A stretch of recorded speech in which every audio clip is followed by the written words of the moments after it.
प्यारे साथियों नमस्कार। मैं उम्मीद करता हूं कि आप सभी कोई मस्त होंगे। सो प्लीज हंसते रहिए, मुस्कुराते रहिए, स्वस्थ रहिए और मन लगा करके पढ़ाई करते रहिए। सबसे पहले तो आप सभी को छठ पूजा की बहुत बहुत शुभकामनाएं हमारी तरफ से और पूरे परिवार की तरफ से। आपको और आपके परिवारजनों को भाई छठ पूजा की हार्दिक शुभकामना। इस वीडियो में मैं आपको बताने वाला हूं कि जो मैंने आपको निबंध के बारे में बताया था कि कौन कौन से निबंध आपके बोर्ड एग्जाम में पूछे जाएंगे और कुछ एक्स्ट्रा और भी निबंध का पीडीएफ आपको देना था। मुझे पता है आप पीडीएफ की तलाश में हैं कि कहां पे आपको पीडीएफ मिल जाएगा, तो बस आप उससे प्रिपरेशन अच्छे से कर सकते हैं। यही ना, बोलो हाँ या ना, यही ना चाहते हो जी। तो मैं कल के वीडियोस में आप लोगों को बताया था कि प्यारे साथियों ये निबंध आप जरूर उस पर काम करिए, पकड़ बनाइए और भी प्रीवियस ईयर के जो निबंध पूछे गए हैं उसमें से आपको बहुत सारे आइडिया लग जाएंगे। निबंध लिखने के क्रम में आपको जो सबसे ज्यादा उपयोगी वो होता है कंटेंट होता है, कि उस टॉपिक से रिलेटेड आपके पास क्या कंटेंट है, आप उस पर अच्छे से क्या लिख पाते हो।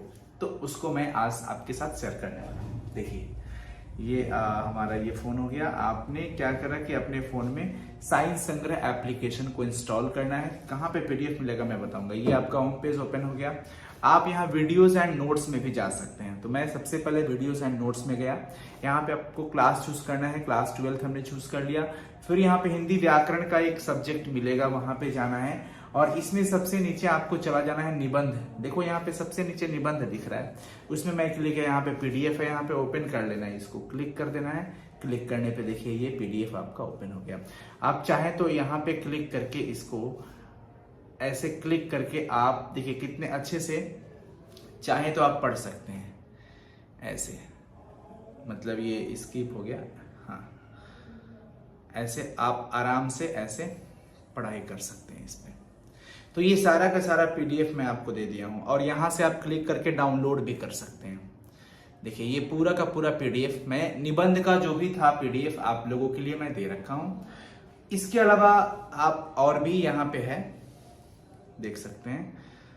माई कोर्स में जाना है, सबसे नीचे 2 नंबर पे यहाँ पे सफलता बैच है, आप इसमें भी जा सकते हैं। हिंदी व्याकरण है, हिंदी व्याकरण में आप चाहें तो संपूर्ण हिंदी व्याकरण का वो ऑब्जेक्टिव जिस दिन मैंने आपको करवाया था उसका पीडीएफ आप यहाँ पे देख सकते हैं। हिंदी व्याकरण का ये सारा है, मतलब संपूर्ण हिंदी व्याकरण का पीडीएफ है बच्चों।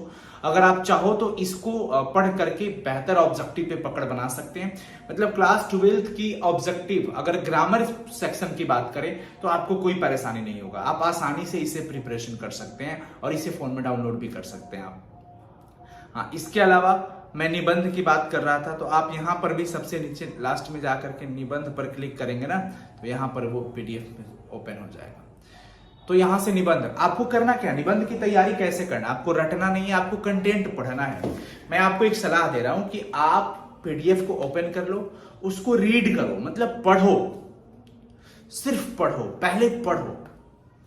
पढ़ने के बाद आप अपना कंटेंट भी जो उसके बारे में आप जानते हैं, जैसे पर्यावरण संरक्षण हो गया, शराब बंदी हो गया या नशा मुक्ति हो गया, जो भी टॉपिक है उस टॉपिक के बारे में पहले आपने कंटेंट पढ़ाई कर लिया। और कंटेंट पढ़ने के बाद आपको क्या करना है कि उसमें अपना भी कंटेंट ऐड करना है और उसको ऐड करके अब आपको लिखने की प्रैक्टिस करनी है। तब आप लिखना जब स्टार्ट करोगे तो आपको अशुद्धि पर भी फोकस करना है, क्योंकि आपको तो बेहतर करना है और बेहतर करने के लिए आपको हर एक पॉइंट पर फोकस करना पड़ेगा।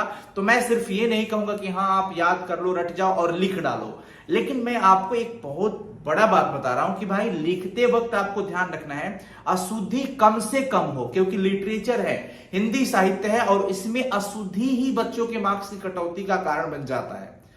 लिखते सब हैं तो 2 ही मेन फैक्ट्स हो जाते हैं। एक तो हैंड राइटिंग का इशू, कि अगर हैंड राइटिंग अगर आपकी अच्छी नहीं हो पा रही है तो जो कॉपी चेक करने वाले हैं वो अगर नहीं पढ़ पाएंगे तो वो काट कूट कर देते हैं या फिर मार्क्स कम कर देते हैं, आपके काट देते हैं।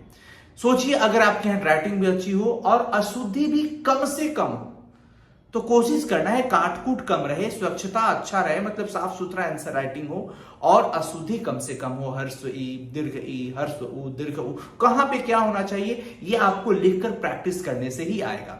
अपना कंटेंट जरूर ऐड करें निबंध में, सिर्फ हूबहू आप कहीं से लिख मत दीजिए, ये एक बहुत बड़ा फैक्ट होता है। तो ये भी जो आपको निबंध दिया गया है ये आपके कंटेंट के लिए ही है। आप ये और भी बुक्स में भी मिल जाएंगे आपको। तरह तरह के कंटेंट मिल सकते हैं, सबका कंटेंट अलग अलग हो सकता है, डिफरेंट हो सकता है, पर बातें वही होंगी। जैसे दुर्गा पूजा है, तो दुर्गा पूजा के बारे में आपने पढ़ लिया कि हाँ ये क्यों मनाया जाता है, कब मनाया जाता है, कब का समय होता है, क्या होता है। जैसे आप भी उसके बारे में ऑलरेडी जानते हो, आप अपना अनुभव भी उसमें शेयर कर सकते हो कि हाँ भाई आप दुर्गा पूजा को किस रूप में देखे हैं, क्या जो भी आपके पास कंटेंट है आप मतलब उचित तरीकों से स्टेप वाइज, मतलब कुछ भी नहीं लिख देना है और सिर्फ लिखना ही नहीं है, उसका स्टेप ध्यान रखना है। निबंध लिखते वक्त किन किन बातों को ध्यान रखना है, कौन सी गलती ना करे, इस पर मैं ऑलरेडी वीडियोस बना रखा हूं, तो उस वीडियो को जरूर देखिए और ये वीडियो आपको हेल्प करेगा कंटेंट के लिए। तो निबंध का पीडीएफ अपलोड हो चुका है, तो आप सभी कोई से विनम्र अनुरोध है कि आप इस एप्लीकेशन को इंस्टॉल कर लीजिएगा। अगर आपके फोन में नहीं होगा तो इंस्टॉल करने के बाद आप उसको जरूर देखिए, डाउनलोड कर लीजिए अपने एप्लीकेशन के अंदर, उसको रोज सुबह सुबह पढ़ते रहिए। मतलब एक टाइम टेबल बना लीजिए कि आपको कब कौन सा पढ़ना है, और मैं श्योर कह रहा हूं कि बहुत ही मजा आ जाएगा, बहुत ही मजा आ जाएगा बच्चों। इसके अलावा वो जो मैं हिंदी व्याकरण के जो करीब 400 से अधिक के ऑब्जेक्टिव हम लोगों ने करा था, उसका ऑब्जेक्टिव का आंसर के साथ पीडीएफ में ऑलरेडी अपलोड कर चुका हूं, तो आप उसको भी कंप्लीट करना मेरे भैया, क्योंकि आपके हिंदी विषय में अच्छा मार्क्स लाना है। वैसे तो सारे सब्जेक्ट में बेहतर मार्क्स लाना है, तो बेहतर मार्क्स लाने के लिए आपको बेहतर तरीके से पढ़ना पड़ेगा, मेहनत करना पड़ेगा और प्रैक्टिस करना पड़ेगा। तो अभी से आंसर राइटिंग स्टार्ट कर देना होगा, मेरी मानो तो अभी से आंसर राइटिंग स्टार्ट कर देना और मजे से प्रिपरेशन में लग जाओ। चलो अभी छठ पूजा मना लो, कल परसों में है ना, कल ही पहला अर्घ्य कल शाम को है।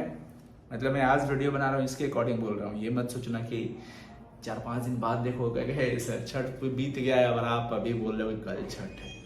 भाई वीडियो बनने और पोस्ट करने